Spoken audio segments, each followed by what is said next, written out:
नमस्ते विद्यार्थियों। हम लोग महादेवी वर्मा की रचना पढ़ रहे हैं गिल्लू। इसकी साहित्यिक विधा संस्मरण है और इसमें गिल्लू कौन है? गिलहरी है। हम लोग इसका 2/3 भाग पढ़ लिए और अंतिम भाग आज पढ़ेंगे। यहाँ तक पढ़े थे कि गिल्लू महादेवी वर्मा जब अस्वस्थ थी, बीमार थी, तो गिल्लू उनके सिरहाने बैठ जाता और अपने नन्हे पंजों से उनके सिर और बाल को सहलाया करता था, जिससे उन्हें बहुत सुकून मिलता था। लगता था जैसे वास्तव में कोई अपना उनकी सेवा कर रहा हो। अब आगे वर्णन कर रही हैं कि गिल्लू को महादेवी वर्मा के साथ रहना शायद बहुत अच्छा लगता था। महादेवी वर्मा के करीब रहना चाहता था वह, और इसके लिए वह अलग अलग उपाय निकाल लेता था। गर्मियों के दिन में वैसे ही एक उपाय का वर्णन कर रही हैं जो गिल्लू ने निकाला था। यही सब क्रियाकलाप था जो गिल्लू को, महादेवी वर्मा को आश्चर्य में डाल देता था। गर्मी में दोपहर के समय जब वो अपना काम करते रहती हैं अपने कमरे में। अब काम करने से तात्पर्य है बच्चों, महादेवी वर्मा ज्यादातर काम लिखने पढ़ने का करती थी। दोपहर में जब वो एकांत शांत वातावरण में काम करते रहती थी कमरे में, तो गिल्लू को भी बाहर जाना अच्छा नहीं लगता था। वह गर्मी से भी बचना चाहता था और महादेवी वर्मा के पास भी रहना चाहता था। तो इसके लिए वह एक उपाय खोज निकाला। वह उपाय क्या था? महादेवी वर्मा के कमरे में एक सुराही रखा रहता था पानी के लिए। गर्मियों में पहले ज्यादातर लोग सुराही और घड़ा में ही पानी रखते थे, जब फ्रिज इतना प्रचलन में नहीं था। सुराही रखा रहता था। गिल्लू सुराही से सटकर चिपक जाता, बैठ एकदम सटकर उसमें रहता। सुराही ठंडा रहता था, उसे भी ठंडक मिलती थी। वह महादेवी वर्मा के पास भी रहता था और गर्मी से भी बच जाता था। तो इस तरह का उपाय वह खोजते रहता था। कौन? गिल्लू। अब बहुत कारुणिक दृश्य का वर्णन है बच्चों। गिल्लू के अंत समय का वर्णन है। जब एक दिन वह दिन भर न खाता है, न पीता है, न झूले से उतरता है, झूले में ही रहता है। और रात में जब सब लोग सो जाता है, महादेवी वर्मा भी सो जाती हैं, शायद उसका मन ठीक नहीं लग रहा था। वह परेशान था, बेचैन था, और इसी बेचैनी में वह झूले से उतरकर महादेवी वर्मा के बिस्तर पर जाता है और अपने नन्हे नन्हे पंजों से उनकी उंगली को पकड़ लेता है। उसके पंजे बहुत ठंडे थे। महादेवी वर्मा घबरा जाती हैं। वह उठकर हीटर जलाती हैं ताकि गिल्लू को गर्मी दिया जा सके, उसके ठंडे शरीर को कुछ गर्मी दिया जा सके और उसे राहत मिले। लेकिन ऐसा प्रयास करने के बाद भी वह गिल्लू को ठंडक से मुक्ति नहीं दिला पाती, उसे गर्मी नहीं दिला पाती हैं और गिल्लू की मौत हो जाती है। सुबह होते ही, जैसे ही सूर्योदय होता है, गिल्लू इस दुनिया को छोड़कर चला जाता है। बच्चों, महादेवी वर्मा लिख रही हैं कि गिलहरियों की सामान्य आयु 2 वर्ष से अधिक नहीं होती है, लेकिन ये महादेवी वर्मा लिख रही हैं अपने अनुभव के आधार पर। गिल्लू जिस तरह से स्वस्थ था, रह रहा था, उसके आधार पर वह कह रही हैं कि गिलहरियों की आयु 2 वर्ष से अधिक नहीं होती है। एक प्रश्न उत्तर लिखने के लिए आप ये लिख सकते हैं, पाठ में वर्णन है। लेकिन जब आप विज्ञान में जाएंगे, जब आप साइंस पढ़ेंगे, तो वहां जब आप गिल्लू की जीवन काल की चर्चा होती है, साइंस जब करता है, तो वह वहां है 6 से 8 वर्ष गिलहरियों की आयु होती है, जीवन काल होता है। तो आप जनरल नॉलेज के लिए 6 से 8 साल, साइंस यही कहता है। महादेवी वर्मा साहित्यकार थी, अपने अनुभव के आधार पर इसमें वर्णन की हैं। तो इस तरह से गिल्लू की क्या हो जाती है? मौत हो जाती है। अब महादेवी वर्मा देखो, चूंकि पशु पक्षियों को जो पालती थी तो बहुत अपनापन का भाव होता था।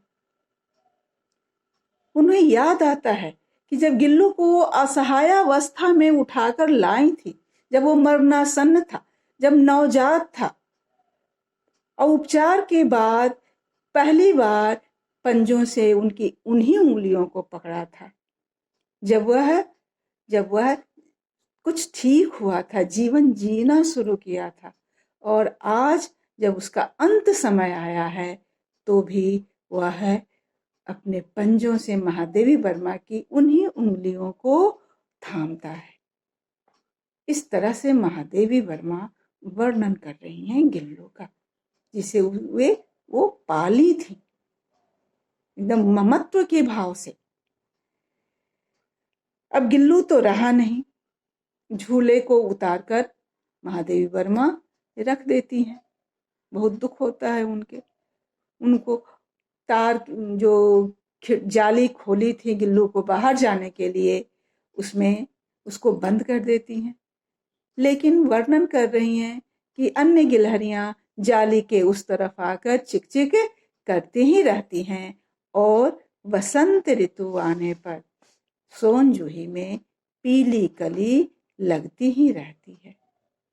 ये सिलसिला चलते रहता है।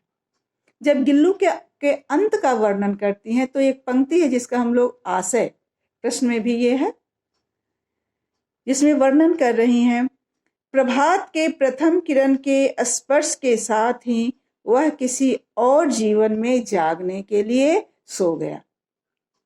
तो इस पंक्ति से ये स्पष्ट है कि महादेवी वर्मा को भारतीय दर्शन में गहरी आस्था थी। भारतीय दर्शन इस बात को पूरी तरह से मानता है।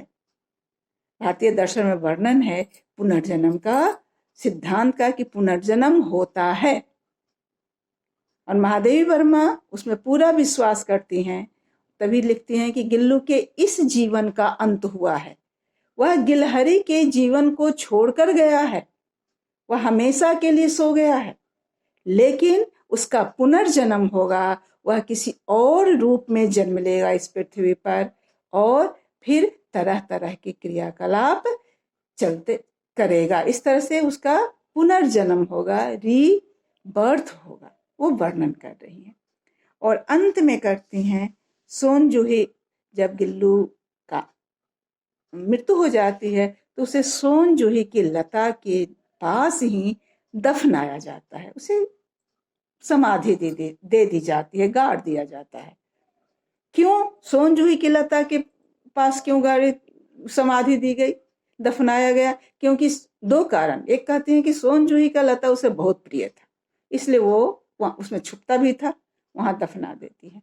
और कहते हैं कि बाद में वर्णन कर रही है ना, घटनाएं तो पहले घट चुकी हैं, ये तो रिकॉल करके संस्मरण के रूप में लिख रही हैं। और कहते हैं कि सोन जूही, बसंत ऋतु आता है और सोन जूही में जब पीली कली लगती है तो उस गिल्लू का उन्हें स्मरण आता है और उन्हें बहुत संतोष मिलता है कि गिल्लू पीली कली के रूप में फिर से उनके पास आया है।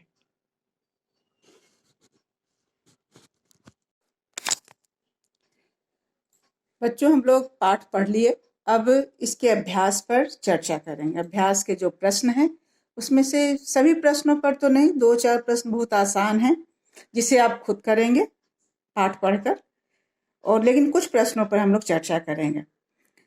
प्रश्न है, सोन जूही में लगी पीली कली को देख लेखिका के मन में कौन से विचार उमड़ने लगे? और विचार उमड़ने का क्या अर्थ है? विचार को तेजी से आना, बार बार आना तेजी से। तो सोन जूही में लगी पीली कली को देखकर लेखिका के मन में कौन से विचार उमड़ने लगे? लेखिका के मन में यह विचार उमड़ने लगा कि पीली कली के रूप में कहीं गिल्लू का पुनर्जन्म तो नहीं हुआ है। यानी पीली कली को देखकर लेखिका को गिल्लू का स्मरण हो आया, गिल्लू की याद आ गई, और पीली कली में महादेवी वर्मा को गिल्लू दिखाई देने लगा।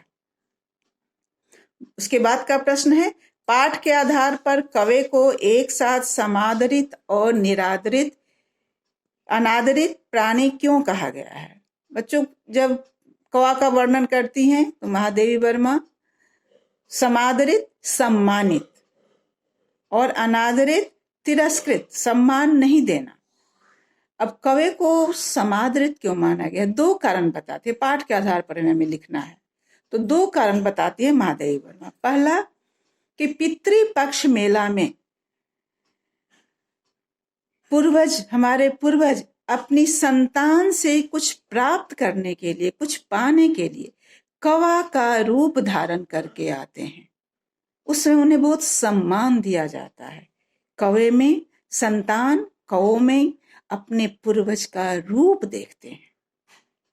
दूसरा कारण सम्मान का बता रही हैं, जो हम सब जानते हैं कि जब कौवा घर में, छत पर, मुंडेरे पर, आंगन में बोलता है तो ऐसी मान्यता है कि कोई प्रिय के आने का संदेश देता है, तो उस समय हम उसे सम्मानित करते हैं। और अनादरित कब करते हैं? कौओं का झुंड जब कांव कांव का शोर करने लगता है तो उस शोर को अशुभ माना गया है और वैसी परिस्थिति में हम कौवे को भगाते हैं, उड़ा देते हैं।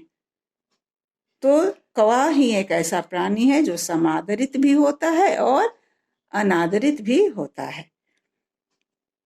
उसके बाद का प्रश्न जिस पर हम लोग चर्चा करेंगे, गिल्लू को मुक्त करने की आवश्यकता क्यों समझी गई और उसके लिए लेखिका ने क्या उपाय किया? बच्चों, गिल्लू को मुक्त करने के लिए लेखिका क्यों सोची? महादेवी वर्मा क्यों सोची? महादेवी वर्मा पशु पक्षियों को पालती थी तो पूरे ममत्व के साथ पालती थी, ममत्व के साथ पालती थी। उसके एक एक क्रियाकलाप को देखती थी और उसके मनोविज्ञान को समझकर उसके साथ व्यवहार करती थी ताकि उसे अच्छा लगे, वह बंधन महसूस नहीं करे। जब गिल्लू जाली के इस तरफ रहता और अन्य गिलहरियां जाली के उस तरफ रहती, गिलहरियां उधर से चिक चिक करती, गिल्लू अंदर से चिक चिक करता, क्योंकि जाली तो बंद था खिड़की का। तो महादेवी वर्मा को लगा कि गिल्लू को मुक्त कर देना चाहिए। वह बाहर जाना चाहता है, वह अपने झुंड में जाना चाहता है, वह स्वजाति के साथ घूमना चाहता है।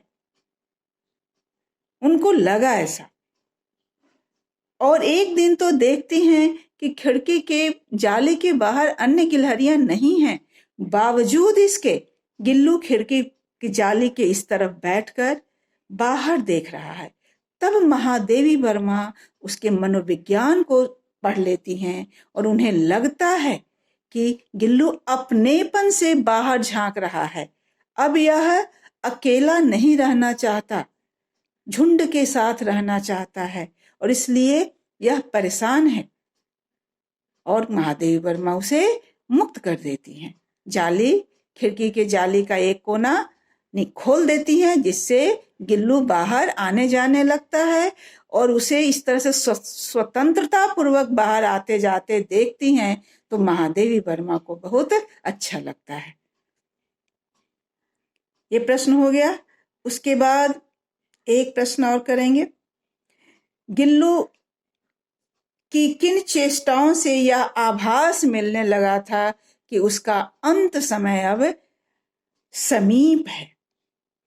वर्णन पाठ में है, एक ही जगह है, अंत में है कि वह दिन भर कुछ खाया पिया नहीं था, झूले से उतरा भी नहीं था, झूले में ही था। और रात होने पर जब वह उसकी बेचैनी बढ़ जाती है, वह बेचैन हो उठता है, दुख से, पीड़ा से, जिससे कहें। अंत समय में कौन किस तरह की यातना होती है मन को, यह कोई नहीं जानता। वह वहां से उतरता है और उतरकर महादेवी वर्मा के बिस्तर पर आ जाता है और अपने नन्हे पंजों से उनकी उंगली को पकड़ता है। अपने नन्हे पंजों से उनकी उंगली को पकड़ता है। महादेवी वर्मा उसे उष्णता देने का प्रयास करती क्योंकि उसके पंजे बहुत ठंडे हो गए थे, लेकिन उनका सारा प्रयास विफल होता है और सूर्योदय के साथ ही गिल्लू की मौत हो जाती है। ये प्रश्न हो गया। एक प्रश्न और, वह यह, सोन जूही की लता के नीचे बनी गिल्लू की समाधि से लेखिका के मन में किस विश्वास का जन्म होता है? सोन जूही के नीचे बनी गिल्लू की समाधि से लेखिका के मन में किस विश्वास का जन्म होता है? लेखिका के मन में इस विश्वास का जन्म होता है कि पीली कली के रूप में गिल्लू का पुनर्जन्म हुआ है। वह कली के रूप में महादेवी वर्मा को चौंकाने आया है। जब जब बसंत ऋतु आता है, सोन जूही में पीली कली लगती है, पीले फूल खिलते हैं, तो महादेवी वर्मा को गिल्लू की याद आती है। एक प्रश्न जो हम अभी हम लोग किए हैं आशय में, प्रभात की प्रथम किरण के स्पर्श के साथ ही वह किसी और जीवन में जागने के लिए सो गया। आशय स्पष्ट करें। इन पंक्तियों की लेखिका महादेवी वर्मा है और इसमें गिल्लू के अंत का वर्णन है। पंक्तियों में भारतीय दर्शन की झलक मिलती है। भारतीय दर्शन में पुनर्जन्म के सिद्धांत को माना गया है कि पुनर्जन्म होता है, रीबर्थ होता है। महादेवी वर्मा भी इस भारतीय दर्शन में विश्वास करती हैं। उनका यकीन है कि रीबर्थ होता है। और गिल्लू की जब मृत्यु होती है तो वो वर्णन कर रही हैं कि गिल्लू इस जीवन से मुक्त हो गया। गिलहरी के जीवन से उसे मुक्ति मिली, लेकिन यह उसके जीवन का अंत नहीं है। जीवन चक्र तो चलता रहेगा और वह किसी और रूप में जन्म लेगा, कि कोई और रूप धारण करके इस पृथ्वी पर आएगा और फिर अपना क्रियाकलाप शुरू करेगा। तो एक जीवन का अंत होता है और दूसरा जीवन शुरू होता है। यही इन पंक्तियों के माध्यम से महादेवी वर्मा बता रही हैं। ठीक है बच्चों, हम लोग पढ़ लिए, पाठ भी पढ़ लिए, प्रश्नोत्तर पर चर्चा भी कर लिए। आप लोग प्रश्नोत्तर लिख लेंगे और फिर अगली कक्षा में हम लोग दूसरा पाठ शुरू करेंगे। धन्यवाद।